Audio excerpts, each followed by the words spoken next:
नमस्कार दोस्तों, target with PS Parihar channel में आपका स्वागत है। इस चैनल के माध्यम से आप लोगों को विद्यार्थी जीवन से संबंधित सभी छोटी बड़ी और महत्वपूर्ण सूचनाएं प्रदान की जाती हैं। उसी क्रम में आज की इस वीडियो में हम लोग बात करेंगे टीईटी परीक्षा में बड़ी धांधली का आरोप। फरार कंपनी मालिक को यूपी टीईटी ओएमआर चेक करने का ठेका दिया गया। असल में बात हो रही है उत्तर प्रदेश के मुख्यमंत्री योगी आदित्यनाथ की दोहरी नीति का। वो एक तरफ तो बोलते हैं कि हम जीरो टॉलरेंस की नीति अपनाएंगे और उल्टा जो उत्तर प्रदेश के बहुत सारे भर्ती बोर्ड हैं और चयन बोर्ड है वो जम करके भ्रष्टाचार और मनमानियां कर रहे हैं। कहने की कोई आवश्यकता नहीं है, आप लोग खुद ही विद्यार्थी हैं, खुद ही आप लोगों के सामने सब कुछ हुआ है। टीईटी की जो पहली परीक्षा हुई थी वो तो आउट हो गई थी एक दिन पहले ही, इसलिए उस परीक्षा को रद्द कर दिया गया। हालांकि ये पहला मामला नहीं था, इसके पहले भी पेपर लीक के बहुत सारे उदाहरण उत्तर प्रदेश की भर्तियों में होते रहे। वो बात अलग है कि उत्तर प्रदेश की सरकार ने परीक्षाओं को रद्द नहीं किया है। इसके बाद में अंदर से भी धांधलियों की समय समय पर चर्चाएं होती रही। इसको लेकर के भी मैंने बहुत सारे वीडियोस बनाए हैं, चाहे वो 68,500 शिक्षक भर्ती में कापियां जलाने वाला मामला हो, सुत्ता सिंह और जविंदर सिंह एरी के खिलाफ थोड़ा बहुत कार्रवाई भी हुई थी और बाद में वो सब बरी भी हो गए थे। इसी तरीके से टीजीटी पीजीटी में क्या हुआ उसकी वो भी आपको पता है। यूपी टीईटी की जो बात यहां पर लिखी है वो बहुत बड़ी साजिश है, बहुत बड़ा भ्रष्टाचार है।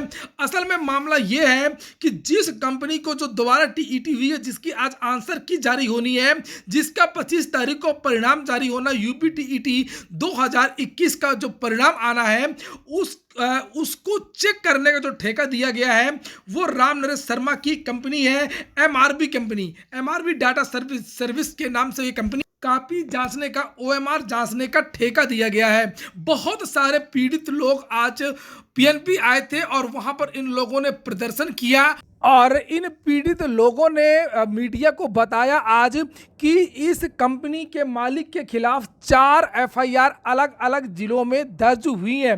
पहली एफआईआर 2 अक्टूबर को मुरादाबाद में सिविल लाइंस थाना में कपिल कुमार के द्वारा की गई है। उसके बाद में 16 मार्च 2021 को बागपत में प्रियंका आर्य ने ये एफआईआर करवाई है छपरौली थाना में। 5 सितंबर 2011 को बागपत जिले में एफआईआर हुई है अजय कुमार के द्वारा सन ऑफ सरदार सिंह। और 26 अक्टूबर 2011 को गाजियाबाद के पीला मोड़ थाने में एफआईआर दर्ज करवाई गई है राम सिंह सन ऑफ सुमेर सिंह के द्वारा।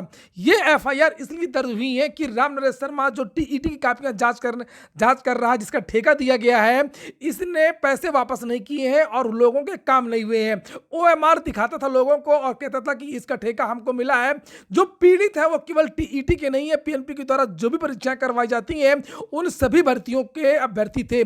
यहां तक कि टीजीटी के भी कुछ अभ्यर्थी आज आए हुए थे जिनका यह कहना था कि टीजीटी खाली ओएमआर छोड़ने का 10 लाख रुपए लिया था और हमारा पैसा भी वापस नहीं किया और नौकरी भी नहीं दिया है। या तो हमारी ये नौकरी लगवा दे, अगले टीजीटी में लगवा दे, या तो हमारा ये पैसा वापस कर दे। जिन एफआईआर की मैं बात कर रहा था, मेरे पास ये एफआईआर जिसे आप लोग देख सकते हैं, ये टीला मोड़ लिखा हुआ है 420, 406, 467, 468, 471 और यहाँ पर डेट पड़ी हुई है 26 अक्टूबर 2021। यहाँ पर जो कपिल कुमार ने जो एफआईआर दर्ज करवाई थी इसकी भी कॉपी है मेरे पास, जिसे आप लोग यहाँ पर देख सकते हैं। 2 अक्टूबर को एफआईआर करवाई गई है और इससे भी कपिल कुमार से भी पैसे लिए गए थे और पैसे वापस नहीं किए गए, इसको लेकर के ये एफआईआर। और यहां पर देख सकते हैं 420, 467, 468, 471, 406, 323, 504 धारा और 506 भी है, 7 यहां पर धाराएं हैं। और ये जो इसको जमानत भी नहीं दिया है, कोर्ट ने इसको जमानत भी नहीं दिया है।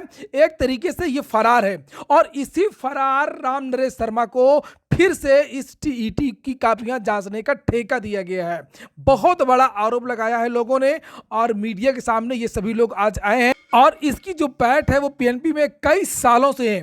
तो ये जो आरोप लगा है वो अनिल भूषण चतुर्वेदी पर भी लगाया गया है और कहना यह है लोगों का कि पीएनपी सचिव अनिल भूषण चतुर्वेदी को लखनऊ में एक बहुत बड़ा फ्लैट दिया गया है। जब इसके पहले जो पीएनपी के सचिव थे अनिल भूषण चतुर्वेदी जो जेल में है इस समय, उस समय भी ये बताया गया था कि उनको मोटा कमीशन दिया गया था पेपर आउट कराने के लिए, तब उन्होंने एक छोटी सी कंपनी को ठेका दिया था और वही खेल यहाँ पर भी हुआ है। और ये जो राम नरेश शर्मा है वो बार बार यही कापियां चेक करता रहा है। 2018 की जो टीईटी हुई थी उसकी भी कापियां राम नरेश शर्मा ने चेक की थी, 2019 की भी राम नरेश शर्मा ने चेक की थी। यहाँ तक कि 68,500 शिक्षक भर्ती और 69,000 शिक्षक भर्ती में जो धांधली हुई थी उस समय भी ये ओएमआर कापियां इसी की एमआरबी ये देखिए लिखा हुआ है MRB data service private limited. इसी कंपनी ने कापियां जांची हैं आपकी 3-4 साल में जो भी ज्यादातर परीक्षाएं हुई हैं। जब से विद्यार्थियों को यह बात पता चली है कि एक दागी कंपनी को फिर से ठेका दिया गया है, जिस तरीके से यूपीएसआई जो परीक्षा हुई है उसमें दागी कंपनी को ठेका दिया गया है, तब से विद्यार्थी आक्रोशित हैं। और इसी क्रम में युवा मंच की तरफ से प्रधानमंत्री को हस्तक्षेप करने के लिए कहा गया है। प्रधानमंत्री को ईमेल किया गया, प्रधानमंत्री से मांग की गई है कि आखिरकार परीक्षा नियामक प्राधिकारी कार्यालय सचिव के खिलाफ कार्रवाई कब होगी। बार बार वही अनिल भूषण चतुर्वेदी और कोई अधिकारी इनको क्यों नहीं दिखता है। लिखा है आपके संज्ञान में लाना है कि परीक्षा नियामक प्राधिकारी कार्यालय सचिव अनिल भूषण चतुर्वेदी के साथ वर्षों से युवाओं के भविष्य के साथ में खिलवाड़ होता रहा है। इनके साथ बाबू के पद पर तैनात जय हिंदू पांडे को अनिल भूषण चतुर्वेदी ने अपने कार्यालय में 60 गांठ करके अपने कार्यालय में ज्वाइन करवाया, ताकि भ्रष्टाचार को अंजाम देने में आसानी हो और इसी के माध्यम से काम हो। और इन्हीं के कार्यालय में अंजनी पांडे, जो अनिल भूषण चतुर्वेदी से जीजा साले का रिश्ता रखता है, एमआरबी डाटा सर्विस के मालिक रामनरेश शर्मा के खिलाफ एफआईआर दर्ज होने के बावजूद भी कोई कार्रवाई नहीं हुई है, वह फरार चल रहा है। फिर भी उसी की कंपनी को ठेका देना इस बात की पुष्टि करता है कि मोटी रकम की हेरा फेरी जमकर की हुई है। और सूत्रों से यह भी पता चला है कि कंपनी के मालिक द्वारा अनिल भूषण चतुर्वेदी को लखनऊ में एक फ्लैट भी उपहार में दिया गया है, जिसका उद्घाटन भी होने वाला है। साथ ही आशुतोष दुबे के बारे में मैं आपको बता दूं कि ये जो पीएनबी का कार्यालय है उसी के बगल में राज्य शिक्षा संस्थान है, उसके प्राचार्य हैं आशुतोष दुबे। इन्हीं के अगल बगल दोनों को मकान है। आशुतोष दुबे भी इनके कार्यालय में अब भी कार्य कर रहा है, जो सरगना का काम करता है। जय हिंदू पांडे एक अदना सा कर्मचारी जिसने हाल ही में प्रयागराज के सिविल लाइंस में 1 करोड़ का फ्लैट लिया, छोटा सा कर्मचारी। अनिल भूषण चतुर्वेदी के द्वारा ही 69,000 शिक्षक भर्ती में व्यापक भ्रष्टाचार को अंजाम दिया गया था।